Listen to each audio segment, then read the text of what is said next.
চতুর্থ শ্রেণীর প্রিয় শিক্ষার্থীরা, S Haldar sir YouTube channel থেকে তোমাদের সবাইকে স্বাগতম। আজকের টপিকস পরিবেশ, 118 পৃষ্ঠা থেকে 139 পৃষ্ঠা পর্যন্ত সম্পূর্ণ অধ্যায়। এই অধ্যায়টা হচ্ছে তোমাদের অষ্টম অধ্যায়। যে অধ্যায়ের নাম হচ্ছে মানুষের পরিবার ও সমাজ। এখান থেকে আমি তোমাদের সকল প্রশ্ন উত্তর নিয়ে আলোচনা করব। তোমরা একটা ইমেজ দেখতে পাচ্ছ তোমাদের বইয়ের যে ইমেজটা, সেটা যাই হোক, আমরা এই অধ্যায়ে যে গুরুত্বপূর্ণ যা যা শিখবো আমরা সেটা নিয়ে তোমাদের একটু আলোচনা করছি। সেটা হচ্ছে মানুষের কত রকমের সম্পর্ক, বিভিন্ন ধরনের সমাজ, চাষের সে কাল এ কাল, মানুষ কীভাবে পশুকে পোষ মানালো, পালিত প্রাণীর ধরন, রকম ফিরে রান্না বাড়া আর খাওয়া দাওয়া, খাবার যেভাবে ছড়িয়ে পড়লো, খাবার জমিয়ে রাখা, এবং সর্বশেষ টপিক হচ্ছে একই খাবার নানা রূপে ও স্বাদে। এই যে কয়টা টপিকস তোমরা দেখতে পাচ্ছ, এই কয়টা টপিক্সের উপরে টোটাল তোমাদের বইয়ে আলোচনা আছে। তাই আমি বইয়ের আলোচনাটা সম্পূর্ণরূপে যদি আমি একটা ভিডিওতে দিই তাহলে অনেক সময় লেগে যাবে। তাই তোমাদের এখান থেকে সকল পরীক্ষায় যে গুরুত্বপূর্ণ প্রশ্নগুলি আসতে পারে সেই প্রশ্ন নিয়েই তোমাদের আলোচনা করব। যাই হোক, আর দেরি নয়, এবার সরাসরি চলে যাই আমাদের আলোচনা পর্বে। তাহলে আমরা যদি দেখি, প্রথমেই সঠিক উত্তরটি নির্বাচন করো। এই প্রশ্নগুলি দেখা যাচ্ছে একটা প্রশ্নের একাধিক অপশন থাকবে, তোমাকে সঠিক অপশনটি বেছে নিয়ে উত্তর দিতে হবে। আমাদের খাবার যারা যোগান দেয় তারা হলেন, তোমরা নিশ্চয়ই জানো তারা কি, তারা হলেন চাষি নাকি তোমাদের রাজমিস্ত্রি, ডাক্তার নাকি চাষি? অর্থাৎ উত্তর চাষি। আমাদের শিক্ষা কারা দেন? আমাদের শিক্ষা দেন শিক্ষক। ঘরবাড়ি নির্মাণ করেন যারা, তারা হলেন রাজমিস্ত্রি বা ঘরামি। তারপরে ভাত ডাল তরকারি মাছ মাংস ইত্যাদি যাদের প্রিয় খাদ্য তারা হলেন বাঙালি। আমরা মাছে ভাতে বাঙালি। আদিম যুগের মানুষ প্রথম চাষ করত যেভাবে, তা হলো জমিতে চাষ না দিয়ে বীজ ছড়িয়ে দিত। বর্তমানে জমিতে কিসের সাহায্যে চাষ করা হয়? ট্রাক্টর বা পাওয়ার টিলার দ্বারা। বীজ ফেলার আগে মাটিতে কি করতে হয়? বীজ ফেলার আগে আগাছা পরিষ্কার করতে হয়। ফসল জমিতে নষ্ট হয়ে যাওয়ার কারণ কি? পোকা লাগলে। মানুষ পশুকে পোষ মানানোর উদ্দেশ্য কী ছিল? চাষের কাজে ব্যবহার করার জন্য। মানুষ যেসব পশুদের পোষ মানাতে পারেনি তার নাম কি? বাঘ এবং সিংহ। মানুষ যে ধরনের পশুদের পোষ মানাতে পেরেছিল তা হচ্ছে শান্ত স্বভাবের। আগেকার দিনে বাড়তি খাবার নষ্ট হওয়ার কারণ ছিল এখানকার মতো ফ্রিজ বা হিমঘর না থাকায়। মানুষ খাবারে দেওয়া নেওয়া শিখলো কৃষিকাজ শুরু হওয়ার পর। মরুভূমি অঞ্চলের মানুষ কিভাবে খাবার পায়? রেশন দোকান থেকে। সময়ের সঙ্গে সঙ্গে পুরানো প্রথার রান্না হারিয়ে যাওয়ার কারণ হচ্ছে নতুন নতুন রান্না শিখেছে বলে। এরপরে তোমাদের পৃষ্ঠা বাই পৃষ্ঠা, পাতা বাই পাতা বলো অথবা পেজ বাই পেজ বলো, সেই পেজ ধরে ধরে যে সমস্ত প্রশ্ন তোমাদের পরীক্ষা আসতে পারে সেই প্রশ্নগুলি নিয়ে তার উত্তর দিয়ে এই আলোচনাটা। যাই হোক, সামাজিক প্রাণী বলতে কি বুঝো? যারা দল বেঁধে মানুষের সঙ্গে বাস করে তাদেরকে সামাজিক প্রাণী বলে। কে বড়, সমাজ নাকি পরিবার? সমাজ। আত্মীয় মানে কি? একই পরিবারের শাখা পোশাখাকে আত্মীয় বলে। কোনটি সঠিক? নাম বলতে গেলে পদবি বলতে হয়। এটা ঠিক। তোমার পদবি আর তোমার বাবার পদবি আলাদা হয় না, একই হয়। এটা ভুল। চোখ দিয়ে শোনা না হয়, আসলে চোখ দিয়ে দেখা হয়, এটা ভুল। পদবি গোটা পরিবারে একই হয়, এটা ঠিক। তারপরে জায়গার নামের পদবি অনেকের পদবি হয়, ঠিক। যাই হোক, এরপরে কোথাকার পরিবারের প্রধান বলতে শুধু মাকে বোঝায়। মেঘালয় রাজ্যের খাসিয়াদের সমাজের। আমাদের আদি পুরুষ আর খাসিয়াদের আদি হচ্ছে মাতা। আমাদের আদি হচ্ছে পুরুষ আর খাসিয়ারা হচ্ছে মাতা। সংস্কৃতি কি কি নিয়ে হয়? ভাষা, খাবার, পোশাক, নাচ গান, উৎসব আর শিল্পকলা। এতে কি অসুবিধা হলো? এতে মাটি নষ্ট হতে লাগলো। নিজে ব্যবহার করার জন্য চাষের ফসল কোথায় রাখতো? গোলায়। চাষের কাজে যেটি লাগে না, বেলুন লাগে না। কোনটি ঠিক? বাঘ শান্ত, গরু হিংস্র। ভুল। তাড়াতাড়ি বড় হয় এমন পশুকে মানুষ পোষ মানাতে চেয়েছিল। ঠিক। মানুষ চাষের সুবিধার জন্য পোষ মানাতে চেয়েছিল। ঠিক। প্রথম পোষ মানিয়েছিল কুকুর। ঠিক। উটকে পোষ মানাতে পারেনি। ভুল। বাঘ খুব সহজেই পোষ মানিয়েছিল। ভুল। তৃণভোজী প্রাণীদের খাবার মাংসাশী প্রাণীরা। হ্যাঁ, ভুল। হরিণ দৌড়ে বা লাফিয়ে পালাতে পারে। ঠিক। হুম, কোথায় গম বাজরার চাষ বেশি হয়? পাঞ্জাবে। নটে শাক, হ্যাঁ, কি দিয়ে রান্না করা হতো? ফুল, বড়ি আর আদার রস। আগে কোন শাকের চচ্চড়ি করা হতো? বেথুয়া শাকের। ভারত থেকে গোটা পৃথিবীতে বিক্রি হতো কোন জিনিস? মশলা আর সরভাজা, সরপুরিয়া। খাদ্যের মধ্যে গুরুত্বপূর্ণ উপাদান কি? নানা ধরনের পানীয়। উৎসব উপলক্ষে খাবারের অপচয় করা উচিত নাকি উচিত নয়? উচিত নয়। মাছ কারা ধরে? জেলেরা। এখন বাড়তি খাবার কোথায় রেখে দেওয়া হয়? ফ্রিজ বা হিমঘরে। মানুষ কোনটি আগে শিখেছিল? খাদ্যের বিনিময়ে খাদ্য দেওয়া নেওয়া নাকি কেনা বেচা? দেওয়া নেওয়া। জল যেখানে দেখা যায় না সেটা হচ্ছে মরুভূমি। প্রাকৃতিক দুর্যোগ হলে অনেক সময় বিনা পয়সায় খাবার পাওয়া যায়, এটা হচ্ছে ঠিক। পিঁপড়ে বা খাবার, হ্যাঁ, জমায় শীতকালে? পিঁপড়ারা খাবার জমায় শীতকালে, বর্ষাকালে না গরমকালে? গরমকালে। ইঁদুর খাবার জমিয়ে রাখতে পারে। ঠিক। মৌমাছি কোথায় খাবার জমা রাখে? মৌচাকে। গাছের খাদ্য জমা রাখতে পারে। হ্যাঁ, ঠিক। হ্যাঁ, আলু ভরে রাখা হয় হিমঘরে। কোন জিনিস অনেক দিন ভালো থাকে? তাতে জল, হ্যাঁ, কম থাকলে। হ্যাঁ, শুটকি মাছ নুন কম বেশি থাকে, শুটকি মাছে নুন বেশি থাকে। তারপরে খাবারকে জীবাণু থেকে বাঁচানো হয় কি মিশিয়ে? নুন মিশিয়ে। ফলমূল কি করে ভালো রাখা হয়? মধুতে ডুবিয়ে রেখে। জারক রসে কি মেশানো থাকে? গুল্ম। জারক রস কেন তৈরি করা হয়েছিল? খাবার শুকিয়ে রাখার জন্য। আচার রোদ্রে শুকাতে দেওয়া হয় কেন? অনেক দিন ভালো থাকে। মাছের কোন অংশটা প্যাকেটে বন্দি হয়? মাছের দেহটা।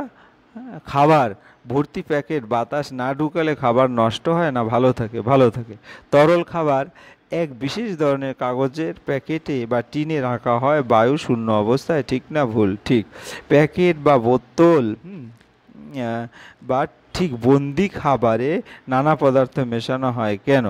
প্যাকেটে বা তেল, হ্যাঁ, তেলবন্দি, অর্থাৎ খাবারের খাদ্যগুণ বজায় রাখতে তেল মেশানো হয়। যাই হোক, এরপরে তোমাদের, হ্যাঁ, এতক্ষণে দেখলে 1 নম্বরের প্রশ্ন, এক কথার প্রশ্নের উত্তর। এখন যদি 2 বা ততোধিক কথায় তোমাদের কোনো প্রশ্ন উত্তর করতে হয়, অর্থাৎ 2 থেকে 3 মার্কের প্রশ্নগুলি তুমি এখান থেকে অনায়াসেই দেখতে পাবে। কারণ তোমাদের পরবর্তী পরীক্ষাটা হচ্ছে 3য় ইউনিট টেস্ট পরীক্ষা, যেটায় অনেক ছোট প্রশ্নের পাশাপাশি অনেক বড় প্রশ্ন লিখতে হবে। সেই প্রশ্ন নিয়ে এখন আলোচনা হচ্ছে। তোমরা যদি মনোযোগ সহকারে, হ্যাঁ, প্রশ্নগুলি দেখো এবং শুনো, তাহলে অবশ্যই এগুলি 1বার থেকে 2বার শুনলেই, হ্যাঁ, মনে থাকবে। চাষের কাজে মানুষের শেখার একদম প্রথম দিকের আবিষ্কার কি? আগের মানুষ প্রথমে জঙ্গল পোড়ায়, তারপর ওই জমিতে কোদাল নিড়ানি দিয়ে চাষাবাস করে। পাহাড়ে তো এখনো হাল বা বলদের ব্যবহার শুরু হয়নি। মানুষ কবে চাষ করতে শিখেছিল? সঠিক সময়ে জানা না গেলেও মনে করা হয় আজ থেকে প্রায় 9-10 হাজার বছর আগে মানুষ চাষ করতে শিখেছিল। তারা ছোট ছোট দল বিভিন্ন জায়গায় ঘুরে ঘুরে বেড়াতো। খাদ্যের জন্য খাদ্যের অভাব হলেই তারা অন্য জায়গায় চলে যেত। তারা লক্ষ্য করেছিল পশু পাখির ফল খাওয়ার সময় বা তাদের মলত্যাগের সময় বীজ মাটিতে পড়ে। কিছুদিন পর ওই বীজ থেকে গাছের চারা বের হতে। এভাবে তারা মাটিতে বীজ ফেলে চাষের কাজ শিখেছিল। চাষের কাজে কি পরিবর্তন হয়েছিল? প্রথম দিকে মানুষ মাটিতে বীজ ফেলে যে ফসল পেত তার পরিমাণ ছিল কম। ক্রমশ মানুষ ফলন বৃদ্ধির জন্য চাষে নানা ধাপ আবিষ্কার করেছিল। ট্রাক্টর কি? বিশাল এক যন্ত্রচালিত গাড়ি। এটি দিয়ে চাষ করলে অল্প সময় অনেক বেশি জমি চাষ করা যায় আর খাটুনিও কম হয়।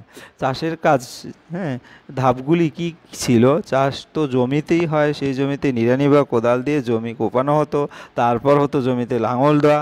এ কাজে বলদকে প্রথমে ব্যবহার করলেও পরে কোথাও কোথাও ঘোড়ার ব্যবহারও শুরু হলো। বীজ ফেলার আগে মাটিতে কি করতে হয়? বীজ ফেলার আগে জমির আগাছা পরিষ্কার করতে হয় আর বীজগুলিকে বাঁচিয়ে রাখতে মাটিতে জল থাকা দরকার। বৃষ্টি না হলে চাষের জমি শুকিয়ে গেলে কি করা হতো? হ্যাঁ, এই অবস্থায় সৃষ্টি হওয়ার পর মানুষ আবিষ্কার করেছিল জল সেচের ব্যবস্থা। হ্যাঁ, তারপরে জলসেচ ব্যবস্থা কি, নদীর জলকে মাটির বাঁধ দিয়ে সারা বছর ধরে রাখার চাষের কাজে ব্যবহার করা হতো। আমাদের দেশের চাষিরা বিভিন্ন নদীর জলকে একইভাবে সেচের কাজে লাগাতো, এমনকি কুয়ো নালা থেকে জল তোলার জন্য যন্ত্র এবং কোথাও উট ব্যবহার করা হতো। সব মাটিতেই কি চাষ হয়? হ্যাঁ, চাষের জন্য উপযুক্ত মাটি চাই। সব মাটিতে এক ধরনের চাষ হয় না, বিভিন্ন মাটিতে বিভিন্ন ধরনের চাষ হয়। সার দিয়ে চাষের কি সুবিধা হতো? চাষ করতে হলে উপযুক্ত মাটি দরকার, মাটিকে উর্বর করে তোলার জন্য প্রয়োজন সারের। তাই মানুষ একদিন জমিতে সার ব্যবহার করেছিল। পালিত পশুর মল চাষের জমিতে পড়ে থাকলে চাষ ভালো হতো, কিন্তু চাষের জমির পরিমাণ যখন বৃদ্ধি পেল তখন এত অল্প সারে আর ভালো চাষ হতো না। সেই সময় কি কি ফসলের চাষ হতো? প্রথমে শুরু হয়েছিল গম, বার্লি আর যবের চাষ। তারপর একে একে মানুষ শিখলো ধান, জোয়ার, বাজরা, সয়াবিন, আলু, স্কোয়াশ, তামাকের চাষ। তবে একথা ঠিক, সব শস্যের চাষ একই সময় বা একই জায়গায় শুরু হয়নি। কোনোটা আজকের আফ্রিকায়, কোনোটা আমেরিকা বা এশিয়ার বিভিন্ন দেশে শুরু হয়। পোকা মারার জন্য মানুষ কি ব্যবহার করত? গাছে পোকা লাগলে একটা সমস্যা, তাই মানুষ পোকা মারার জন্য নানা বিষ ব্যবহার করতে শুরু করলো। প্রথম দিকে শুকনো গোবর পোড়া ছাই বা নিম জাতীয় গাছের পাতার রস ব্যবহার করতো। তারপর এলো পোকা মারার রাসায়নিক বিষ। চাষের ফলন বাড়লেও মাটি নষ্ট হয় কেন? চাষের ফসলে পোকা মারা রাসায়নিক বিষ প্রয়োগ করার ফলে মাটি নষ্ট হয়। তারপর সেই সময় চাষের কাজে কোন কোন পশু ব্যবহৃত হতো? সেই সময় চাষের কাজে গরু, বলদ, মহিষ, ঘোড়া ইত্যাদি ব্যবহৃত হতো। কীভাবে মানুষ এত ধরনের পশুকে পোষ মানাতে পেরেছিল? সেই সময় মানুষ সব পশুকে পোষ মানাতে পারেনি। মানুষ বাঘের মতো হিংস্র জন্তুদের শিকার করত, কিন্তু মানুষ বাঘকে পোষ মানাতে পারেনি। তার হিংস্র স্বভাবের জন্য, কিন্তু শান্ত স্বভাবের জন্য গরু, মহিষ, ছাগল, ভেড়া, উট ইত্যাদি প্রাণীকে পোষ মানিয়েছিল। গরুকে পোষ মানাবার একটা কারণ লেখো। গরু তৃণভোজী প্রাণী। গরু ঘাসের পাতা, ধান গাছের কাণ্ড, খড়, ভুট্টার বীজ খায়, আবার সর্ষে খোলও খায়। সারা বছর ধরে এগুলি চাষ করা যায়। একটা সমাজে সবাই কি একই খাবার খায়? না, আমরা কি খাবো তা নির্ভর করে আমাদের অঞ্চলের পরিবেশ ও প্রকৃতির উপর। যেমন আমাদের প্রধান খাবার হলো ভাত। এখানকার মাটিতে অনেক দিন ধরে নানা রকম ধানের চাষ হতো। আবার পাঞ্জাবে গম, জোয়ার ও বাজরার চাষ বেশি হয়, তাই এক এক অঞ্চলে মানুষের খাদ্য তালিকাতেও এত পার্থক্য হয়। তবে এখন তো মানুষ নানা রাজ্যের খাদ্য খেতে অভ্যস্ত হয়ে উঠেছে। আমাদের বাড়িতে তো প্রায় নানা রকম রান্না হচ্ছে। আগে চাল থেকে কি কি খাবার তৈরি হতো? আগে চাল থেকে শুধু যে ভাত হতো তা নয়, বহু আগ থেকে মানুষ চাল থেকে নানা ধরনের খাবার তৈরি করতে শিখেছিল। বিশেষ বিশেষ উৎসবের দিনে আবার বিশেষ বিশেষ ধরনের খাবার তৈরি হতো। সময়ের সঙ্গে সঙ্গে রান্না হারিয়ে যাচ্ছে কেন?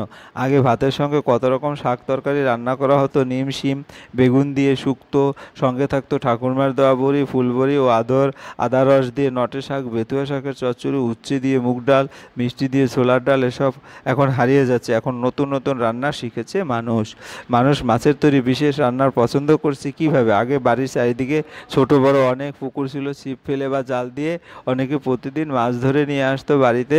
খাল, বিল, নদী নালায় ভরা এই অঞ্চলে ভাতের সঙ্গে নানা রকম মাছ খাওয়ার রুচি বহু শত বছর ধরে চলে আসছে। তবে এক এক জেলায় বিশেষ বিশেষ মাছের তৈরি রান্না খেতে মানুষ বেশি পছন্দ করে। আমাদের খাদ্যের মধ্যে পানীয় গুরুত্বপূর্ণ উপাদান কোন? আমাদের খাদ্যের মধ্যে একটি গুরুত্বপূর্ণ উপাদান হলো পানীয়। দুধ অন্তত পুষ্টিকর পানীয়। শরবত ছাড়াও নুন মেশানো লেবুর জল, দইয়ের ঘোল, আমের শরবত আমরা প্রধানত গরমকালে পান করি। চা পান করি আমরা চীন দেশ থেকে শিখেছি। এভাবে খাদ্যের মধ্যে দিয়ে এক সমাজের ছাপ আর এক সমাজের চলে যায়। খাবারে অপচয় কি আমাদের করা উচিত? লক্ষ্য করলে দেখা যাবে মানুষ যত পরিমাণ খাদ্য নেয় ততটা খায় না, অধিকাংশ খাদ্যই নষ্ট হয়। কত মানুষ প্রতিদিন খাবার পায় না, অপুষ্টিতে ভুগে, কত শিশু প্রতিদিন মারা যায়। তাই উৎসব উপলক্ষে খাবারের অপচয় না করাই উচিত। বিনিময় ছাড়া খাদ্য দিয়ে বেচাকেনা কিভাবে হলো? একেবারে শুরুর দিকে মানুষ বেচাকেনা করতো না, একথা ঠিক। তখন শুধু দেওয়া নেওয়া করতো তারা। তারপর এক সময় বেচাকেনা শিখলো, তখন আর চালের বদলে মাছ বা কাপড় না নিলেও চলতো।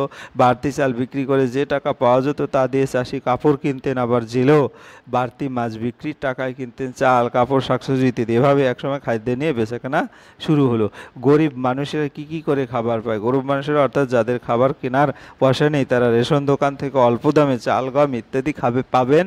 আর প্রাকৃতিক দুর্যোগ হলে বিনা পয়সায় খাবার দেওয়া হয়। মরুভূমির অঞ্চলে মানুষ কিভাবে খাবার পায়? মরুভূমি অঞ্চলে মানুষ রেশন দোকান থেকে অল্প দামে চাল গম পাবেন, আর প্রাকৃতিক দুর্যোগ হলে বিনে পয়সায় খাবার পাবেন, কারণ মরুভূমির আশেপাশে কম বৃষ্টিতে কোনো কোনো ফসল ভালো হয়, আবার যেগুলির চাষ একদমই হয় না সেগুলি বাইরে থেকে আনতে হয়, ফলে খাবার জিনিসের দাম বেড়ে যায়।